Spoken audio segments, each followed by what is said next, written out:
Jadi begini ya, kalau persoalan pergantian bupati oleh PJ sebuah keniscayaan, jadi tidak usah diributkan, diperdebatkan. Kan yang paling penting bagaimana proses itu bisa berjalan baik.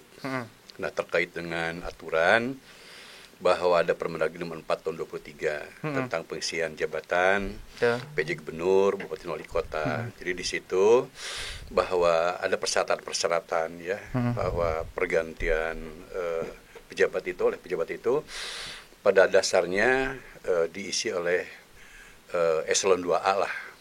Di Permendagri 423 itu diatur kalau gubernur pejabatnya itu diusulkan oleh DPR Jawa Barat dengan kementeri. Jadi kalau itu ada 3 usulan dari gubernur dari pemerintah Jawa Barat. Saya gini lah, kalau SN itu walaupun saya sering katakan eselon 2 mah sudah berbau politis itu. Kalau saya sih enggak ya. Iya ya. SN itu kan sudah aturannya ada. Tidak berbau politik. Tapi kalau memang dipolitisasi itu silahkan. Tapi seorang PNS jangan merakap menjadi politis. Ya kan, tiba-tiba PNS jadi anggota dewan, pan iya, lucu badan panjang gitu.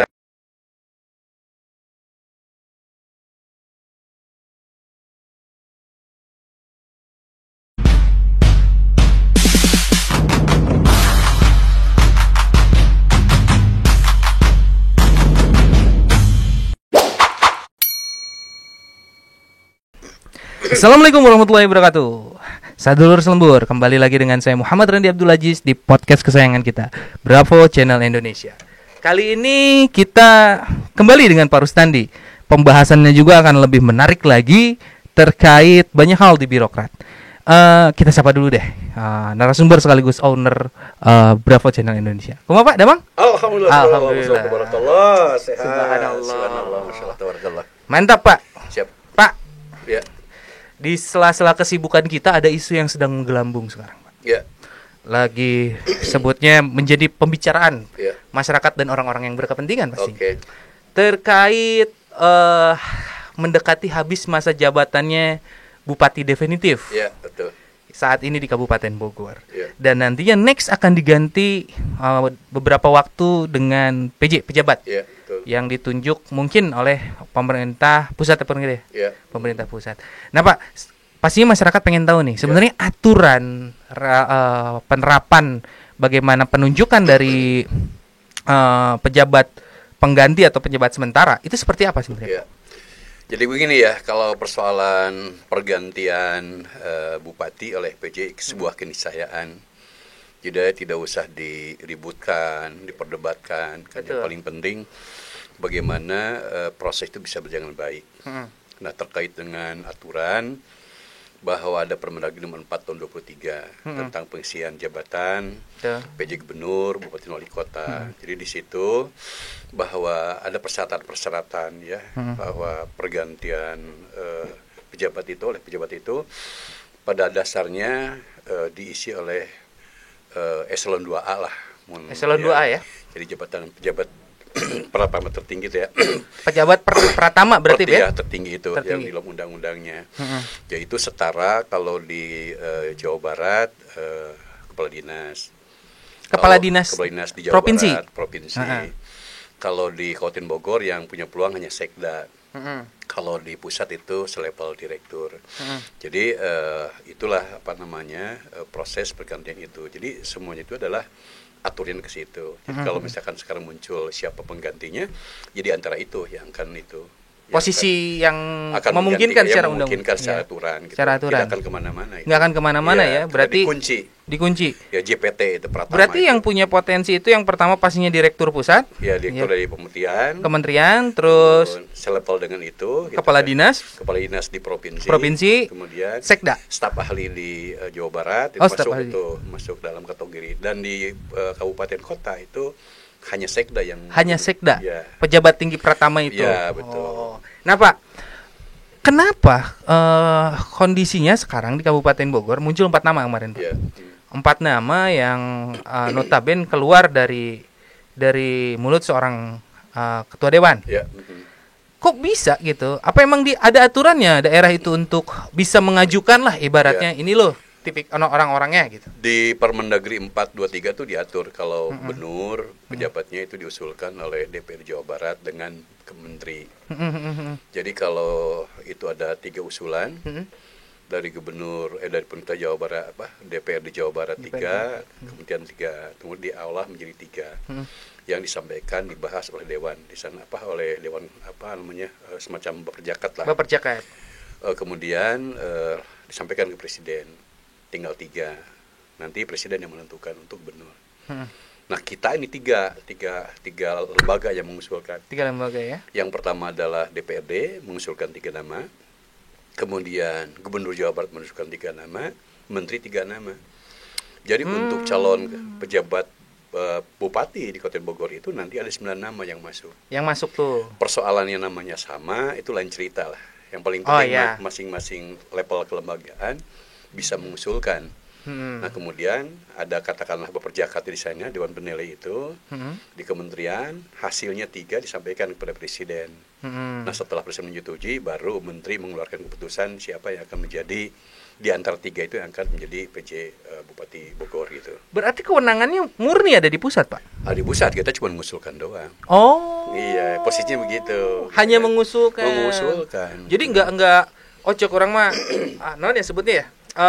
Yakin lah orang gitu. Yakin. Bos orang geus asup ke DPRD misalkan ya. Ya, diusulkan pasti asup lah gitu. Belum tentu ya, Pak. Macam DKI Jakarta kan diusulkan siapa yang keluar siapa. Iya, betul. Pak ini PJ-nya ya, Pak ya.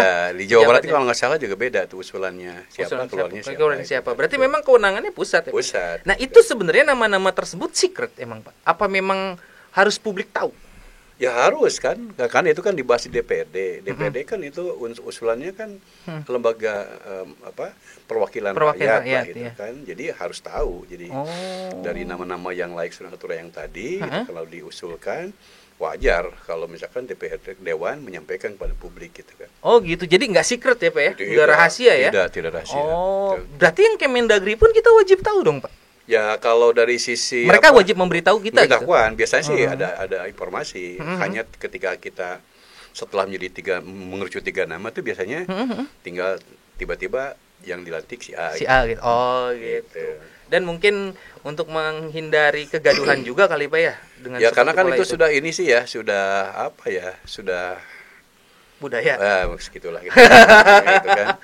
Betul. Jadi kita memang berharap boleh, tapi melihat contoh-contoh daerah lain kan seringkali tidak sesuai dengan usulan. Dan itu haknya juga. Sanu diusul yang ngambil keputusannya tetap presiden ya, Pak? Iya, keputusannya tetap presiden. Itu level gubernur. Kalau itu persetujuan juga sama, cuman ditandatangani oleh menteri untuk yang pengesahannya oleh menteri yang bupati. Betul. Oh gitu, Pak. Spesifikasi deh dari seorang pastinya yang namanya birokrat apalagi jadi PJ, dia sudah menguasai apalagi pejabat tinggi pertama kan, pasti sudah senior banget dalam dunia birokrat, Pak ya. Senior banget dalam dunia birokrat. Nah, maksud saya adalah kan sekarang kewenangan bupati memindahkan kepala dinas, memindahkan camat dan segala rupa. Apakah kewenangannya sama dia nanti? Kalau kewenangan sama ya, bahwa dia menjalankan tugas sebagai kepala daerah, gitu kan. Jadi di dalam ketentuannya itu yang bersangkutan menjalankan tugas-tugas kewenangan bupati definitif itu tidak ada bedanya. Hanya yang membedakan itu adalah yang bersangkutan tanpa izin dari kementerian tidak boleh melakukan mutasi. Tidak boleh kayak misalkan membatalkan perjanjian. Iya, perjanjian kerjasama gitu ya. Nah, boleh dilakukan ketika ada izin dulu dari kementerian. Itu mau kabupaten maupun provinsi sama kewenangan seperti itu. Sama. Jadi misalkan kalau hari ini saya Bupati Bogor, diganti sama. Kewenangannya sesuai dengan undang-undang tentang pemerintahan daerah gitu. Kan. Jadi enggak maksudnya tidak dibatasi oleh tadi itu ya pengangkatan maupun pemutusan kerjasama atau segala rupa. Antaranya itu ada 7 poin kalau tidak salah itu. 7 poin ya pemutusan. 7 poin, betul. Nah, itu 7 poin itu apa aja sih, Pak? Nah, ini sebentar kita baca dulu lah. Bupati itu ini nih. Kalau pasal 5 itu kan masalah pembahasan ya. Itu ada tim, ada berbagai kementerian gitu kan. Jadi kemudian dipilih 3 usulan. Kemudian jabatan yang bersangkutan 1 tahun. Tapi dia dapat diganti tanpa harus proses usulan manakala ada tidak sesuai dengan target kinerjanya katakanlah. Oh ya, Terus, performanya berarti ya, apa ya? performanya ada penilaian dia tidak sesuai semacam Cimahi itu, belum setahun sudah diganti. Sudah diganti. Kemudian terjadi indikasi tindakan korupsi lah, kan itu ada persoalan hukum jadi pas ini. Tapi kalau meninggal, pensiun itu harus diproses melalui mekanisme yang tadi. Mekanisme yang sama. Yang sama, gitu kan. Oh, diajukan ulang. Ya, diajukan ulang. Gitu, kan. Seperti itu. Gitu ya, batanya. Gitu, siap. Nah Pak, kan nanti PJ ngejabat di kita berapa lama Pak?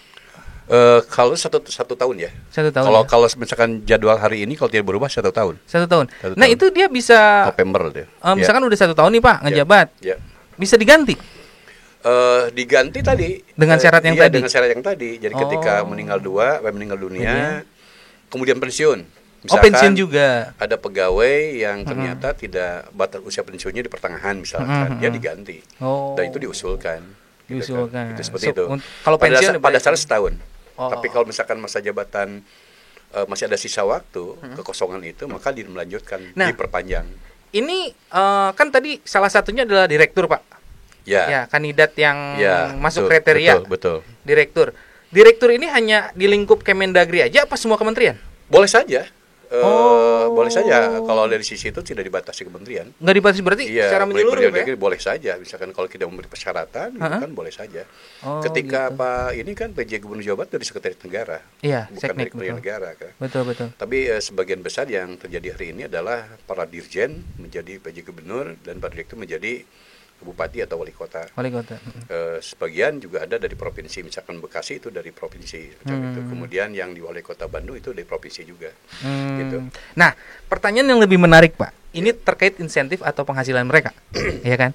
Kalau dia sudah menjadi PJ, apakah penghasilan mereka tetap dari gaji ASN tanpa menerap gaji operasional? Ada, BO-nya ada. Jadi BO-nya gini, kewenangan sama, haknya sama. Oh gitu. Ketika misalkan biaya operasional 0,15 dari PAD, ya sama saja. Dia juga dapat. Misalkan kita PAD-nya katakan 2,5 triliun, 0,15% lah penghasilan lah. Seperti itu lah. Oh gitu. Tapi tidak menutupi atau tidak menumpuk dengan hak dia sebagai ASN. Kalau aturan itu biasanya mengambil yang paling besar. Yang paling besar. Ya, tidak boleh tumpang tindih. Tumpang tindih berarti hak dia sebagai ASN gugur sementara. Ya, jadi saya tidak melihat apakah misalkan kan bupati kalau gaji pokok bupati sekitar 7, sekian. Plus tunjangan nih. Betul, sesuai APBD. Ya, kalau eselon 2 kan rata-rata biasanya 7,7 juga, 7 juta komersial juga. Hampir sama ya, Pak? Hampir sama, kelihatannya sih salah satu diambil plus tunjangan. Plus tunjangan. Ya, tunjangan selama dia jadi bupati lah ya. PJ Bupati. Nah, terus Pak, PJ Bupati ini kan Kabupaten Bogor ini udah melakukan rotasi nih, Pak. Ya. Melakukan rotasi, terus pejabat-pejabatnya juga banyak yang baru sekarang, ya kan, yang diangkat oleh Bupati definitif sekarang. Harus yang seperti apa untuk mengikuti ritme dan pola kerja Kabupaten Bogor? PJ-nya, kriterianya lah. Kalau saya sih gini ya, Kepala SKPD itu ya mudah-mudahan ya sudah memahami tugas pokok ataupun anatomi di mana dia bertugas. Memang kita kan ini tinggal 3 bulan. Nang 3 bulan deh. Kalau dalam tanda kutip misalnya ada kekosongan kan tidak mungkin juga bupati mengosongkan jabatan itu. Betul. Hanya persoalannya misalkan yang harus diwaspadai adalah ketika pemindahan itu tidak mematuhi aturan. Semacam di Kabupaten Bogor Barat itu kan ketika Bandung Barat mungkin. Bandung Barat itu ketika bupatinya selesai, Hengki itu. Kan itu di 19 pejabat harus dikembalikan ke jabatan lama. Nah, kalau sudah seperti kan repotnya jabatan yang dia dulu duduki sudah diisi. Ya, betul. Itu kan memutar arusnya kan banyak sekali. Banyak banget itu. Besar-besaran berarti ya kan? Mudah-mudahan di kabupaten tidak seperti itu ya. Patuhi semua undang-undang gitu, jangan sampai terjadi kondisi Cimahi menimpa ke Kabupaten Bogor gitu kan. Iya, itu bahaya banget. Karena itu kan yang mengadukannya DPRD kalau tidak salah. DPR. Jadi tidak seirama mungkin ya polanya. Bisa tidak seirama, bisa ada aturan yang tidak dipenuhi oleh bupati yang lama gitu kan, oleh bupati definitif Bandung Barat ya, betul. Sehingga ada temuan itu. Itu pun terjadi waktu itu di DKI Jakarta. Hanya waktu itu yang meminta untuk mengambil jabatan adalah ASN. Komisi ASN. Komisi ASN. Ternyata Pak itu pada saat dialog Pak Anies benar bisa meyakinkan, akhirnya kan tidak jadi untuk Karena sudah dirotasi awal saat ya, itu ya. Gitu. Oh gitu. Jadi intinya kalau nggak cocok mah tetap PJ punya kewenangan untuk kembali merotasi. Ya bisa. Tadi ada izin. Misalkan Ada izin, kalau ya? misalkan kata gini, kan kita sudah punya RPD Rencana Pembangunan Daerah, kemudian ada Rensa masing-masing SKPD. Dia mampu nggak melaksanakan itu? Ketika misalkan PJ merasa bahwa ini agak mogok lah, Iya. tidak secepat yang diharapkan, ya bisa melakukan mutasi. Bisa melakukan Dan mutasi. itu minta izin kepada kementeriannya. Gitu. Nah kalau proyek sendiri Pak, bagaimana tuh? Apakah dia PJ itu bisa, misalkan contoh nih, sudah ada proyek yang dilelangkan, Oh nggak ada masalah. nggak ada masalah, tetap berjalan itu? Karena gini kan. Teknis pembangunan lah ibarat. Nggak ada masalah itu. Nggak ada masalah ya? Apalagi kalau tidak salah ya bahwa PJ tidak boleh melakukan perubahan terhadap RPD. Oh RPD nggak bisa Nggak boleh dirubah? berubah. Jadi dia menjalankan, bahasa itu dia menjalankan rencana pembangunan. Oh gitu. Jadi tidak ada lagi misalkan perubahan RPD di era dia sebagai PJ. PJ. Iya. Berarti kalau misalkan ibaratnya udah ada pembangunan yang berjalan, Iya.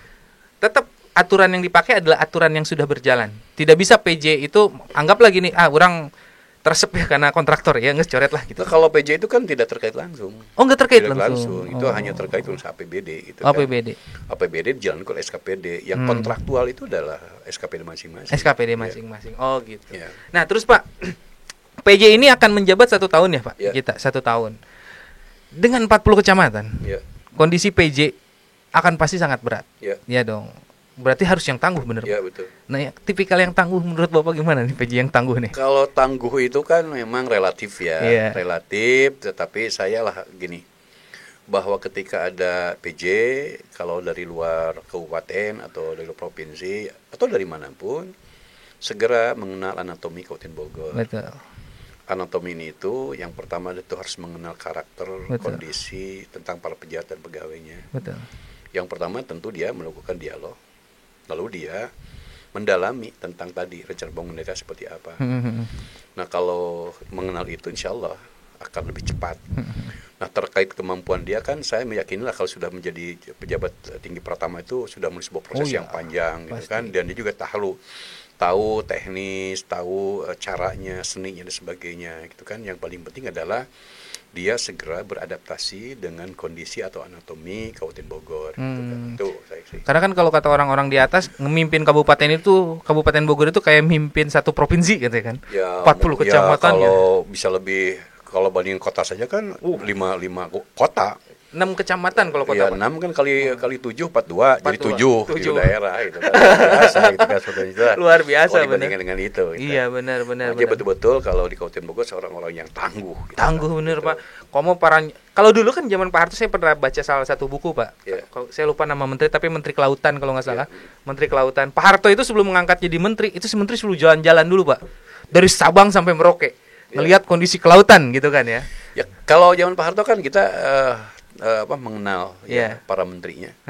Walaupun kita dulu masa SMA. Oh di absen masa itu kan wajib ya teman Pak. kita tahu itu kan rekam jejaknya ya. Kalau sekarang mungkin karena apakah kita tidak begitu peduli atau tokoh-tokoh tiba-tiba muncul, Iya. kan, sehingga tidak mengenal juga Betul. siapa yang dilantik, baru kita ini siapa nih itu, baru dipelajari kan. Kalau dulu misalkan yang akan menjadi pangab siapa, kita sudah tahu tuh tracknya sudah jelas. Udah tracknya udah jelas. Biasanya dari Angkatan Darat, terus AD, naik, ya. gitu kan. Terus misalkan yang jadi gubernur itu pasti jadi Pangdam dulunya memahami lah Bupati, lokasi itu. Kodim. Kodim. Nah, jadi kita gitu. karena emang sudah jenjangnya sudah dulu. Heeh. Tapi kita juga semaklumi reformasi harus menyesuaikan dengan kondisi Iya. itu. Atau Cuman hanya bedanya kita dulu mah sudah bisa dibayangkan nih siapa Iya. yang akan di daerah itu yang dipimpin gitu kan. Karena nggak bisa familiar bayangkan. saat itu kan di Ya, masyarakat betul. gitu, familiar. Atau mungkin kalau sekarang banyak reshuffle kali Pak, jadi nggak bisa di absen gitu. Kan kalau dulu mah di ruang sekolah itu udah daftar nama menteri. Nah, gitu. Eta teh 5 tahun tuh berubah ya teh. Ya mungkin karena kan gitu sekarang tuh terlalu banyak orang pintar kali ya. Iya, betul. Banyak orang pintar, saking banyaknya itu kan sehingga kita bisa menentukan siapa sih besok yang jadi menteri gitu. Nah, gitu. Kalau dulu mungkin karena terbatas gitu ya. kan. Atau mungkin media informasinya juga terbatas. Iya. Sehingga kita tuh agak lebih cepat. Sekolah kan begitu banyak kan. Iya, Pak. Begitu. Jadi mungkin begitu Iya, ya. jadi karena banyak orang potensial, Betul. seseorang itu pengen coba implikasikan gitu, Betul. aplikasikan untuk pembangunan di Indonesia, Ya. maka diganti-gantilah Betul. supaya pembangunannya merata juga, Betul. pemikirannya masuk juga. Mungkin seperti itu Pak ya. Positifnya lah. Ya, bos. Kita harus tetap berpositif ya. Bisi apa goreng-goreng bisa dosa orang. Gitu. Harus positif. Nah, terus Pak, sebenarnya PJ ini kan banyak di Kabupaten Bogor PR-PR-nya. Ya. Yang paling ekstrim itu tadi saya ngobrol dengan salah satu narasumber terkait indikator pembangunan sumber daya manusia. Ya. IPM ya kan Pak? Ya. IPM. Ini sangat minim, sangat turun. Terus dia juga bilang bahwa pembangunan di sektor pertanian Ya. yang saat ini juga belum concern. Ya. Padahal aturannya udah ada. Ya. Nah, PJ ini punya wenang juga nggak untuk mencek orang busternya Pak? Ya. Mendorong supaya ini lebih cepat. Semua juga bisa dilakukan. Itu gini. Kan di dalam RPD itu kan pilihan. Rencana pembangunan itu kan pilihan. Kalau masalah IPM itu kan memang kewajiban semua daerah. Kan ukurannya bagaimana indeks pendidikan. Masih kita kan masih 8,32. Untuk menaikkan indeks pendidikan kita perlu upaya keras gitu kan. Itu kan harus kita menumbuhkan memutus mata rantai potensi putus sekolah. Yang SD harus tampung di SMP, SMP harus tampung SMA. Nah, ketika misalkan infrastruktur pendidikan ini tidak memadai, masih ada ketergantungan, akan sulit untuk ditingkatkan. Misalkan di Kabupaten Bogor, harusnya kalau misalkan ada 100 lulusan SD, 100 kudu ditampung. Harus ada 100 bangku sekolah, kan gitu ya Pak ya. Jadi, itu apakah swasta atau negeri gitu kan. Ya. Lulus 100 SMP, kudu ditampung entah SMA. Betul. Kalau tidak seimbang, akan sulit gitu kan untuk bisa mengejar katakanlah 9 tahun atau 12 tahun. Padahal di 2045 itu sebetulnya tujuan kita juga adalah sudah semua daerah itu sudah 12 tahun 12 tahun harusnya gitu kan. Iya, pendidikannya Pak ya. Cuma next time kita bahas tuh Pak. Saya juga ingin bahas terkait tadi. Ya, nantilah kita bahas itu terkait sekolah lah, pendidikan. Tapi gini Pak, ini kan PJ menjabat nih dia. Tiba-tiba 6 bulan menjabat jadi tokoh dong dia. Ada salah satu parpol misalkan Pak meminang dia untuk menjadi kontestan di Pilbub misalkan atau Pilkada. Itu gimana mekanismenya Pak nantinya? Kan itu dia PNS, ASN. Ya kalau dia misalkan mau dipinang, maka dia mengundurkan diri dong sebagai ASN-nya. Itu. Jadi dia harus lepas dulu. Ya seperti itu. Makanya saya sebaiknya memang nanti dipilih lagi seperti mekanisme sebelumnya. Oh iya, iya. Padahal kan dia mengundurkan diri itu katakanlah mengundurkan diri itu kan. Kalau menurut saya sih memungkinkan saja ketika dia akan dipinang, dia mundur, dia diganti. Prosesnya sama tadi diusulkan ulang oleh DPRD, oleh gubernur, ke kementerian, 9 orang lagi dipilih lagi. Gitu ya. Makanya kalau saya sih berharap nanti yang ditunjuk itu orang yang tidak punya syahwat. Untuk menjadi kepala daerah. Masalahnya tokoh Kabupaten Bogor sepi sekarang Pak kondisinya, gitu kan.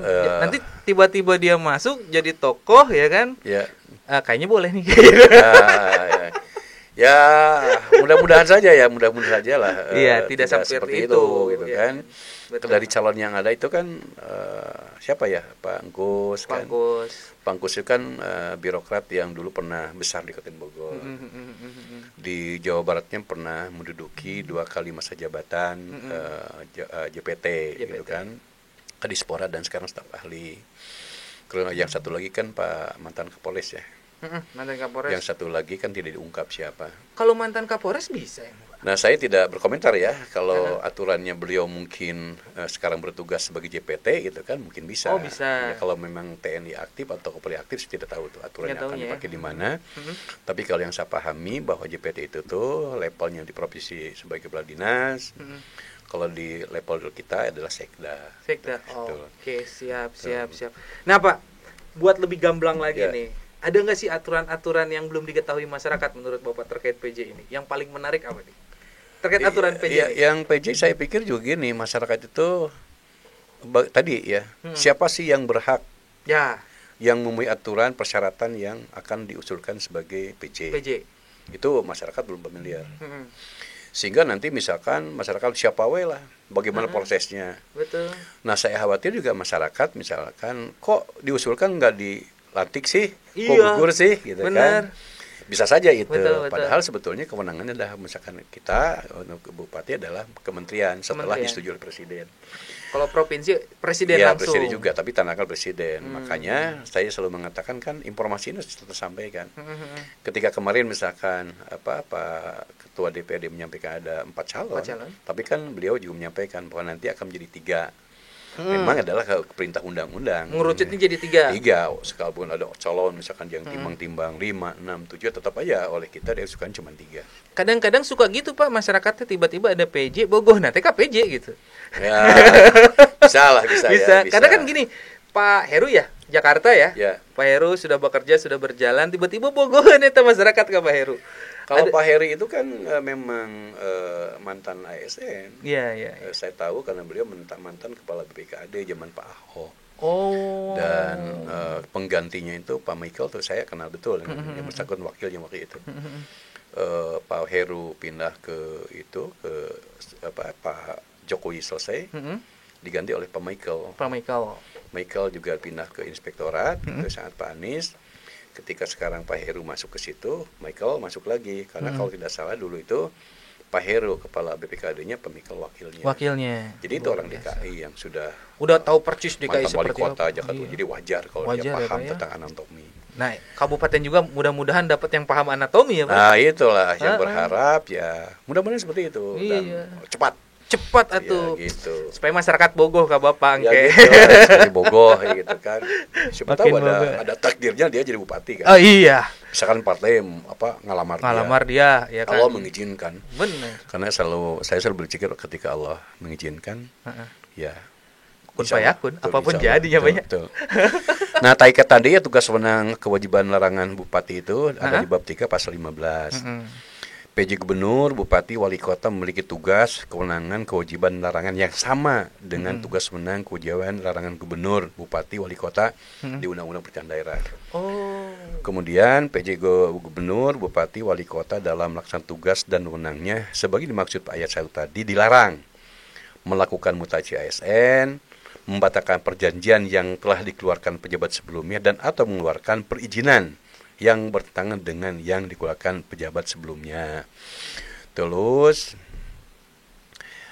C-nya membuat kebijakan tentang pemekaran daerah. Jadi mulai misalkan pemekaran tetiasa nggak boleh gitu kan. Dengan kebijakan sebelumnya membuat kebijakan yang bertentangan dengan kebijakan penyelenggaraan pemerintahan daerah, program hubungan pejabat sebelumnya. Kita RPD maksudnya. Kita kan sudah punya RPD selama 3 tahun. Dia bikin kebijakan lagi dan bertentangan gitu kan, seperti itu nggak boleh. Jadi ketentuan sebagai maksud ayat 2 ini yang tadi boleh kalau ada pensiun dari menteri, dari Pak Menteri Dalam Negeri. Pak Menteri Dalam Negeri Pak Tito sekarang ya. Betul. Jadi dalam melaksanakan tugas, wewenang dan kewajiban PJ Gubernur, Bupati dan Wali Kota memiliki hak keuangan dan protokol yang sejahtera dengan kepala daerah definitif sesuai dengan undang-undang berlaku tadi. Misalkan dia punya tunjangan 0,5% dari PAD.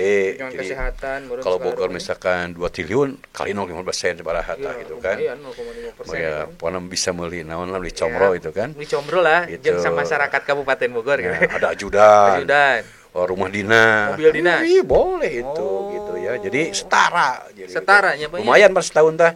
Ya, lumayan setahun tapi kewajibannya, tanggung jawabnya gak berat gede juga banget itu untuk Kabupaten Bogor. Kabupaten Bogor 40 kecamatan. Nah, Pak, ngarotasi camat bisa berarti anjeunna? Ya tadi boleh asal izin ke menteri ya. Izin Pak Menteri. Camat, kepala dinas apapun boleh. Nah, terus tadi tidak boleh pemekaran. Ya, boleh. Ngeluarin kebijakan pemekaran. Ginilah kalau pemekaran kan jangankan PJ. Pejabat di NP3 harus menulis proposal yang penting yang berapa panjang. Jadi sebenarnya kalau ini aturan ini kan ya sesuatu aturan yang menjelaskan yang tidak mungkin. Jangan PJ, DPN itu hese gitu. Karena lagi Bogor Barat Timur kan ngadaguan kene. Ya terkait dengan itu kan walaupun sudah perjuangan dari DPRD, perjuangan dari ketika moratorium belum dibuka, ketika PP-nya persiapan daerah otonomi baru belum ada kan kita sekarang masih menunggu. Iya, betul. Padahal kalau dari sisi kebutuhan saya yakin bahwa daerah Kabupaten Bogor yang tadi dikatakan berat ya karena setara dengan sekian provinsi sudah wajar dibagi 2, 3, 4 oke gitu kan. Kalau ngelantik kepala desa Pak, misalkan ada menjelang pemilu itu anggaplah ada kegiatan pemilihan pilkades, anggap.